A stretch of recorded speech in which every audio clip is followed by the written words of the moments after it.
Sveiki visi. Nusprendžiau pasidalinti ištrauką iš neseniai vykusio online VIP susitikimo, kuriame man buvo užduotas klausimas: Povilai, kokį vaidmenį užima techninė analizė tavo prekybos arba investavimo veiksmų algoritme? Ir ar verta išvis švaistyti savo laiką techninės analizės nagrinėjimui? Taigi nekviesiu jūsų prenumeruoti šio kanalo, nesat kvaily. Jei kanalas naudingas, kur prenumeravimo mygtukas žinot ir patys, taigi štai ištrauka iš VIP susitikimo. Važiuojam.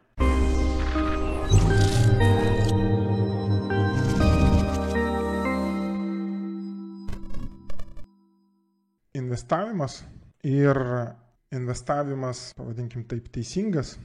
Tas investavimas, apie kurį aš kalbu, kai jūs investuojat, jūsų kažkoks tai finansinis instrumentas jums neša pinigų srautą ir nereikia galvoti ir sukti savo galvos, kurioje vietoje man uždaryti sandorį, kad užfiksuot pelną, ne? Nes mano akimis neužfiksuotas pelnas reiškia pelno nėra. Tai ne tik tai mano akimis, bet tai yra plačiai žinomas psichologinis momentas, arba psichologinis faktas tarp traderių. Bet kuris traderis, kurį jūs paklausit, ar jisai trumpalaikis, ar ten vidutinio laikotarpio, jisai jums visada pasakys, kad neužfiksuotas slenkantis pelnas tai nėra pelnas. O kai tu jį užfiksuosi, o tada mes galėsim pasikalbėti. Tas investavimas, teisingas investavimas, kur mes, kalbant apie dividendinį investavimą, būtent turim kažkokių tai akcijų ir mums kas kart krenta dividendai ir mes tada jau galvojam, kas su tais dividendais daryti, ir investuoti juos, ar savo išsiimti, ar panašiai, bet čia jau kitas klausimas. Ir aš pavadinsiu tas investavimas kabutėse. Tarkim, nusipirkau savo Teslos akcijų. Tai reiškia, žmogus investuoja.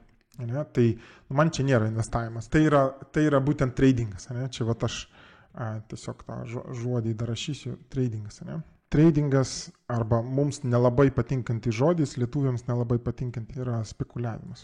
Tai yra, kai tikimasi tiesiog gauti pelną iš kainų skirtumo. Tiesiog aš noriu pabrėžti, kad ir vienu ir kitu aš užsiimu pastoviai, noriu tokią mažytę gradaciją pateikti iš techninės analizės pusės. Užduot klausimą tokį kur techninė analizė, kokį vaidmenį užima techninė analizė vienam ir kitam. Tai jeigu mes kalbam apie būtent investavimą, tavo dividendinį, apie tokį, kurį aš vadinu investavimu, tai čia fundamentali analizė užima, sakyčiau, 60% viso darbo. Tai yra tai, ką mes su jumis darom, surinkam duomenys apie kompanijas, palyginant tas kompanijas tarpusavyje, vėliau nusprendžiam, kuri kompanija gaus mūsų atlaisvintus pinigus pirma. Tada žurnalizavimas. Jūs arčiau kurso pabaigos daugiau suprasit, ką tai reiškia ir kodėl jisai toks svarbus. Apie 30%, netgi galbūt štai taip parašyčiau KEM5 ant KEM5 pagal svarbą. Techninė analizė, į kurią įeina sandorio atidarimas, tai yra tie buy sell mygtukų paspaudimo vietos, signalai, galbūt kažkokie tai, galbūt grafikų analizė, ne? Tai čia, būtent kai mes kalbam apie investavimą, čia yra apie, geriausiu atveju 8% viso veiksmo, viso darbo. 2% lygia, tai yra tokia grina psichologija, bet aš tyčia psichologijai neduodu atskiro tokio punkto, nes psichologija yra visur. Ir štai čia teisingai sustačius ir save, taip sakant, pozicionavus teisingai, štai čia save teisingai pozicionavus, dauguma psichologijos, tokios matematinės psichologijos ir psichologinės matematikos klausimų išsisprendžia, jeigu štai čia viską teisingai padaryti. Ir tada lieka tie 2% tokia grinąja psichologija. Ne? Tai čia kai kalbam apie investavimą. Kai mes kalbam apie tradingą, šioj vietoj techninė analizė būtent, bent jau man, kaip aš ją naudojos, techninė analizė užima. Yra žmonių, kurie, tarkim, fundamentalią analizę vien tik tai užsiima ir ten, tarkim, suranda savo nukainotas, reiškia, kompanijas, tas vadinamas vertės investavimas. Ir jie remintis tuo spekuliuoja, kad rinka anksčiau ar vėliau atsipeikės, akcijų kainos, reiškia, pasivys tą adekvatų lygį. Bet čia vis tiek yra spekuliavimas ir prognozavimas, kad kainos kils. Tai man techninė analizė šiuo atveju ir fundamentali analizė, čia užimtų abidvi, sakykim taip, apie 70% iš viso veiksmo. Tai yra, tarkim, mano atveju tai būtų, galima būtų padalinti 50% analizę, techninė analizė ir galbūt 20% fundamentali analizė. Gal netgi mažiau, 60 ir 10, būtent mano atveju. Ne? Tie, kas turbūt daugiau supranta ten vertės investavimo, daugiau supranta, moka ten išardyti kompaniją ir nustatyti jos vertę, ten labiau pažengė fundamentalioje analizėje būtent, o ne techninė analizėje, tai jiems galėtų šį skaičius apsiversti. Jie galėtų pavadinti štai čia savo 50-60%, kad jie remiasi būtent tas prognozavimas kainos remiasi pas juos fundamentalią analizę ir tada lieka 10-20% tas, reiškia, kažkokių tai techninės analizės paternų arba galbūt figūrų arba modelių arba panašiai. Ne? Bet aš savo paliksiu vis tik savo variantą, jūs jau galėsit patys savo nuspręsti. Tai sakykim taip, man, paimkim taip, vidurkį PM5 ir 15. Ne? Ir tada likę žurnalizavimui čia skirčiau 15% ir tada čia psichologija, matematinė, tradingo, čia jau skirčiau didesnį vaidmenį psichologijai, tai būtų likę 15%. Plus čia prie psichologijos prisidėtų, štai čia jeigu teisingai sustatyt, tai dar kokie vidų yra 5% psichologijos. Štai čia jeigu viską teisingai sustatyti, dar kokie 2% psichologijos, štai čia jeigu viską teisingai sustatyti, gal kokie 5% psichologijos. Tad jeigu skaičiuot atskirai psichologiją, tai čia būtų apie 30% tradingė užima pati psichologija ir savęs supratimas ir savęs valdymas, rinkos dalyvių supratimas ir taip toliau. Čia yra toks prioritetų, sakykime, taip techninės analizės atžvilgių sustatymas. Ne? Tai yra, čia mes dar rašytumėm dividendinio investavimo veiksmų algoritmas, kuriame pagal, taip sakant, informacijos kiekį ir jos apdorojimo galbūt prioritetus susistatytų procentai štai taip. Ir šioj vietoj tie, kas tarkim, pirmą kartą girdit, kad egzistuoja tokia techninė analizė, tai jums grafikų analizė šiuo atveju, jeigu jūs niekad nesinaudojate techninę analizę, jūs nežinot, kas tas tradingas, tai jūs visiškai išgyvensit be grafikų analizės ir tų įprastų, ten tos techninės analizės, tų visokiausių elementų, ten kanalų, ten visokiausių ten vėliavų ir taip toliau, tos klasikos ir taip toliau. Ne? Jums pakaks žinot sandorio atidarimo, uždarimo sąlygas iš matematinės pusės, tai yra, kad riziką valdyti savo.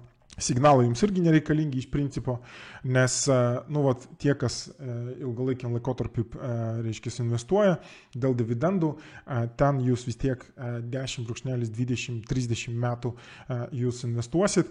Jeigu, tarkim, atidaryt grafiką, ne, ir pasižiūrėt, tarkim, Pepsis, ne, ir įsivaizduokit, jūs prieš 10 metų investavot arba prieš 20 metų investavot į Pepsi, ne, 24, 14, sakykime, 4 metais. Ir štai čia, aš iškart jau matau tokį fraktal zigzaginis apsisukimas elementą. Ir štai čia dar vienas, ne? Tai būnant štai čia, žiūrėt 20 metų atgal ir ginčytis, koks ten teisingas techninės analizės signalas buvo, kuris privertė jūs atidaryti sandorį, kalbant apie tokių 20 metų būtent investavimą dėl dividendų ir tas investavimas teisinga žodžio prasme, tai čia yra tiesiog beprasmiškas pokalbis kalbėti apie techninę analizę. Ne? Tai yra užima geriausiu atveju 3% iš viso smegenų, taip sakant, pajėgumo. Ne? Tuo tarpu, kai kalba eina būtent apie tradingą ir ta pati vieta, štai čia, tarkim, aš suradau signalą užėjimui, tai man čia kiekvienoje vietoje reikia galvoti, kurioje vietoje aš surasiu savo signalą išėjimui. Man reikia savo planą suskaičiuoti, man reikia techninę analizę paskaičiuoti, man reikia tikslus techninius paskaičiuoti, man visą tai reikia suderinti su rizikos valdymu, kur man kiekvienas topas turi atsipirkti minimum 5,7 karto. Ir tarkim, štai čia, aš matau fraktal zigzaginį apsisukimą žemyn. Tai čia būtų atsidaręs, čia būtų užsidaręs. Klausimas, ar aš būčiau spėjęs iššokti atgal į štai šį naują signalą. Ir jeigu būčiau spėjęs išėjęs, ar nebūčiau štai čia išėjęs.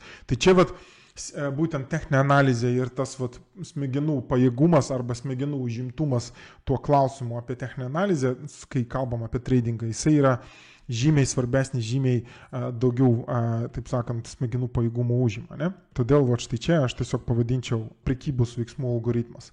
Ir čia kaip priešdėlį galima bet kokią raidelę įdėti. Forex prekybos veiksmų algoritmas, ar tai būtų kripto prekybos veiksmų algoritmas, ar tai būtų investavimo prekybos veiksmų algoritmas, tai yra JAV akcijų prekybos veiksmų algoritmas, ar tai būtų žaliavų prekybos veiksmų algoritmas, ar koks nors ETF arba fondų veiksmų algoritmas ir taip toliau. Čia visiškai nesvarbu.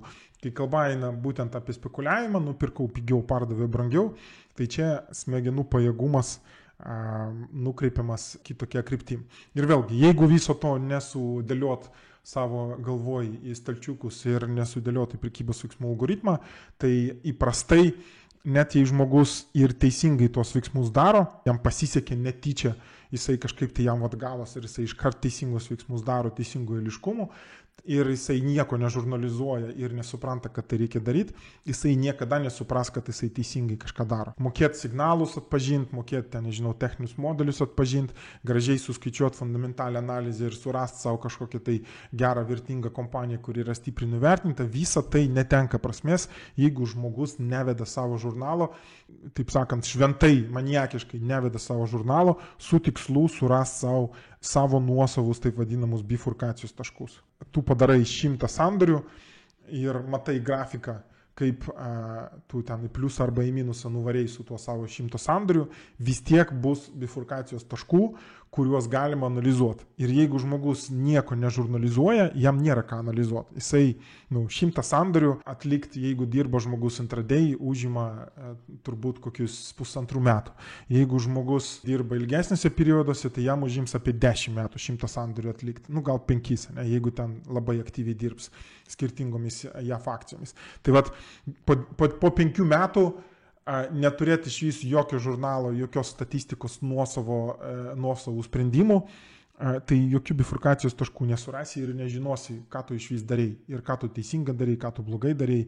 Ir įprastai žmogus tiesiog prieina prie išvados, aš sėkmingas, nes mano rezultatas yra ten plus 500%. Arba aš esu nesėkmingas, nes rezultatas 5 metų yra minus 5%. Ir čia yra didžiausia tokia klaida, savo tradingą spręst pagal tai, kaip jūs pinigais, kom jums baigėsi. Taigi, toks pokalbis gavosi ir tokiom mintim pavyko man pasidalinti. Tikiuosi, šis video epizodas atnešė jums naudos ir jeigu jūs klausotės iki šiol ir dar neatsijungėt, tai spėju, kad šiuo metu renkate bet kokią informaciją apie investavimą arba tradingą. Tai rekomenduočiau aiškiai savo atskirti, kas yra investavimas ir kas yra tradingas. Labai dažnai kalbu su žmonėmis, kurie galvoja, kad investuoja, o iš tikrųjų, kai su jais pasikalbu, paaiškėja, kad jie iš tikrųjų tradina, o ne investuoja. Tai tradingas ir investavimas tai yra du labai skirtingi užsiėmimai. Ir jeigu jūs domina techninė analizė, tai kviečiu registruotis į ProTA mokymus. Tradingu užsiimu nuo 2008 metų ir šiuose mokymuose pasistengiau sukoncentruoti visą savo ilgametę patirtį. Taigi po 3 mėnesių intensyvaus darbo galėsite jungti bet kokio instrumento grafiką ir iškart susiorientuoti, kas jame vyksta, be jokių sudėtingų indikatorių. O jeigu tradingas ir spekuliavimas jūsų visiškai nedomina, tai jums sukurtas intensyvus dividendinio investavimo kursas, kurio metu per 2,5 mėnesio sukursim jūsų nuosavą investavimo veiksmų algoritmą, tai yra sukursim jūsų veiksmų planą, kuris padės jums aiškiai suprasti, kokių kompanijų ieškote savo portfelį ir kaip jas surasti begalinėje finansų rinkos jūroje. Taigi tiek šiandienai, sėkmės ir iki sekančio karto.